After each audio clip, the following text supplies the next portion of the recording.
Hello, मैं नरेंद्र कुमार होती NM news. इस सावन मास में और सावन उत्सव पे हमारे दीपक जी आज एनएम न्यूज़ कार्यालय पे आए हैं और सावन की विशेषता और इन सावन को लेके हमारे दिल में क्या विचार होना चाहिए और सावन से हमें क्या लाभ है और सावन के दौरान जो भी चीज़ें होती मैं आज दीपक जी से पूछूंगा। और हमारे सारे शिव भक्त सावन में भोले बाबा की पूजा करते हैं। और आज मैं बता दूं, हमारे जो दीपक जी आए हैं स्टूडियो, जो शिव भक्त हैं, इन्होंने बाबा जंगली बाबा नाथ पे मंदिर पे नंदी बाबा की स्थापना की। कुछ इन्हीं पे मैं टिप्पणी करना चाहता हूँ। सर, पहले तो आपको धन्यवाद एनएम न्यूज़ पे आने का। और सर, आप बहुत अच्छा काम भी कर रहे हैं। अभी आपने बाबा जंगली नाथ मंदिर पे नंदी बाबा की स्थापना की। आप बताइए, सावन उत्सव पे और सावन महोत्सव क्या इसके मतलब जनता को बताइए, इसके क्या अर्थ है और इससे क्या लाभ है? सावन का महीना पावन का महीना होता है और ये भोलेनाथ का प्रिय महीना भी होता है और पावन ये महीना ही होता है। इसीलिए जो है जितना हो सके प्रभु के नाम पे प्रभु की पूजा करना चाहिए, भोलेनाथ की पूजा करना चाहिए। जितना भी हो सके गाय की सेवा करना चाहिए, नंदी की सेवा करना चाहिए और जितना हो सके भी दान पुण्य जो भी हो सके उतना करना चाहिए। और ये जो सावन का महीने में, इस महीने में हर आदमी अपने से बहुत हमने देखा है कि एक महीना तक सावन व्रत रहते हैं, एक महीना तक उपवास रहते हैं। कभी कभी आपने देखा कि गोला के अंदर एक महीने के लिए लोग आ जाते हैं, कल्पवास कर लेते हैं ताकि हम एक महीना कुछ नहीं करेंगे, प्रभु के ही दर्शन करेंगे, 2 टम बेलपत्री चलाएँगे, अपना करेंगे। बहुत हमने देखा धर्मशाला में रुके रहते हैं, वो लेते रहते हैं, आते हैं सब। तो लोग हमने देखा है कि लोग मिष्टी बनवा लेते हैं और मिष्टी बनवा के जब ट्रेनें चलती थी तो मिष्टी बनवाते इसीलिए बनाते कि एक महीना सावन भर हम प्रभु को गंगा जल चढ़ाएंगे। हमने देखा है, कई लोगों से देखा है कि कहीं पूरनपुर के पीलीभीत के लोग मिष्टी ही बनवा लेते थे कि महीना भर प्रभु को जल चढ़ाना है। तो इसमें जल अभिषेक बहुत है और लोग रुद्राभिषेक कराते, प्रभु की पूजा करते हैं। जितना भी हो सके सावन के महीने में दान पुण्य और सब प्रभु की सेवा करना चाहिए। यही मेरा निवेदन, यही मेरी प्रार्थना है कि भोलेनाथ का महीना पावन को इसको छोड़ो ना, इसकी जितनी हो सके सेवाएं करते रहो। चाहे जानवर जितने मिले उनकी सेवा करो, चाहे जितनी नंदी मिले उनकी करो, सबकी सेवा ही करना चाहिए। सर, मेरा दूसरा कारण आज भूतनाथ है। भूतनाथ की विशेषता भूतनाथ की ये है विशेषता कि प्रभु को लेके भोलेनाथ को कैलाश से आ रहे थे तो प्रभु ने कहा कि मैं जहाँ बैठ जाऊँगा उठूँगा नहीं। तो आज ये प्रभु वही शिवलिंग जो आपने देखा होगा गंठा अंगूठा का है, प्रभु को उठाते रहे, प्रभु ने उठे नहीं। उन्हें गोला अच्छा लग गया तो उनको उठे नहीं, प्रभु नहीं उठे तो वो गुस्से के आके मार क्रोधित रहे, प्रभु को अंगूठा से दबा दिया था। यही प्रभु की लीला थी। एक चरवाहा था तो वो वहाँ से भागा था, उसको प्रभु शिवलिंग दे दिए थे। लंकापति रावण को लोशंका लगी थी तो उन्होंने उसको शिवलिंग दे दिए थे। तो शिवलिंग जो है उसका वजन बढ़ता गया तो शिवलिंग वहाँ पे ज़मीन पे गिर गया था। जब देखा शिवलिंग ज़मीन पे गिरा, क्रोधित हुआ तो वो जो चरवाहा था बेचारा गले तो वो भागा वहाँ से। तो बताया कि आगे जाके कुआं है, कुआं में चले जाना और तुम्हारा हर साल में एक भूतनाथ नाम से तुम प्रसिद्ध रहोगे। और भूतनाथ नाम से जो नाग पंचमी के बाद में जो सोमवार पड़ेगा वो तुम्हारा ही के नाम से। उसके बाद ये भी कहा था कि जब कोई पूजा करेगा तो आप और ये भी है कि प्रभु की पूजा, भोलेनाथ की पूजा करने के बाद में सावन में भूतनाथ की पूजा जरूर करनी चाहिए। क्या सर कुछ भोलेनाथ के कुछ सॉन्ग या कुछ आपने गाने बनाए हैं? नहीं भगवान, ये नहीं बनाए, लेकिन हाँ इतना ज़रूर है, कौन कहता है कि मेरे भोले का दीदार नहीं होता, कौन कहता है कि मेरे बाबा का दीदार नहीं होता। दीदार होता तो ज़रूर है पर आदमी खुद तलबदार नहीं होता। वाह वाह वाह वाह, क्या बात कहा। आप देख सकते हैं इसमें हमारे सावन के अंतर्गत आज हमारे दीपक भैया ने सावन के उत्सव पे संदेश दिया और भूतनाथ का। आज मेरी पेशकश एनएम न्यूज़ पे थी नरेंद्र कुमार की कि आज हमारे सावन के दौरान आप लोगों को सावन का महत्व भूतनाथ का, उसमें हमारे दीपक जी स्टूडियो पे। मैं उनका होती कैमरामैन श्रोम मिश्रा के साथ। जय हिंद।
प्रचंड पंचसायके हराधरेन्द्रनन्दिनी कुचाग्रचित्रभद्रकार कल्पनैकशिल्पिनी त्रिलोचने रचिर्ममा दहीनमेघमण्डली निरुद्ध दुर्धरस्फुरद्भूनिशीतिनी तमप्रबन्धबद्धकन्दरनिर्जरे हरस्तनोतु कृत्तिसिन्धुराधरानिधानबन्धुरश्रियं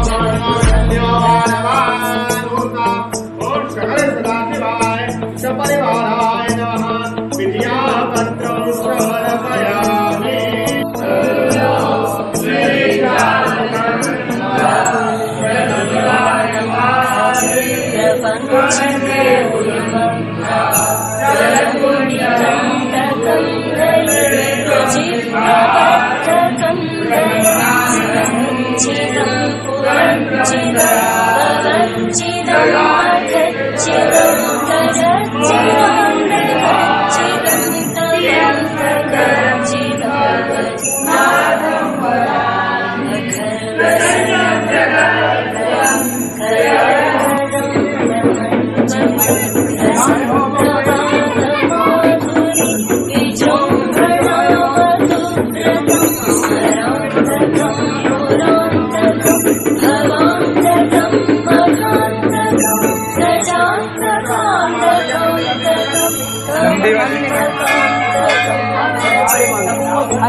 अंदर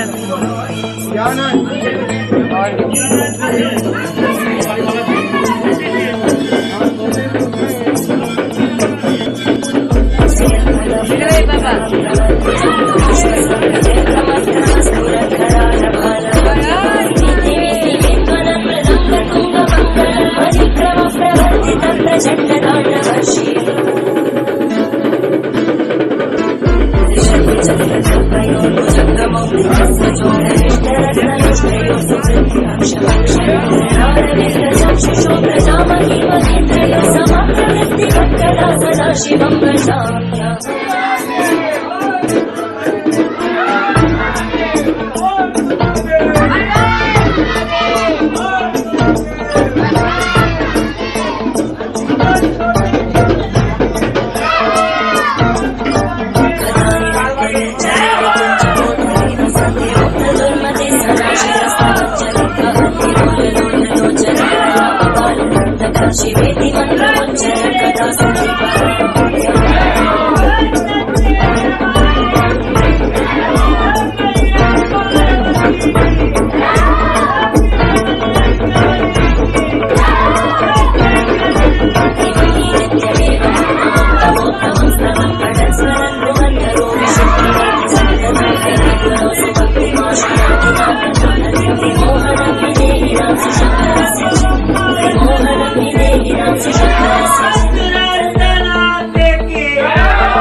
बाबा की रसोड़ा के भूतनाथ बाबा की गंगे मैया की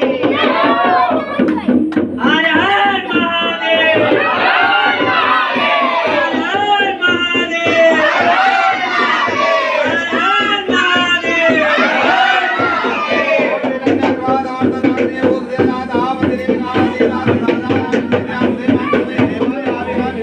और नंदी शायद बाद दक्षिणा मुस्तार में हाथ जोड़ के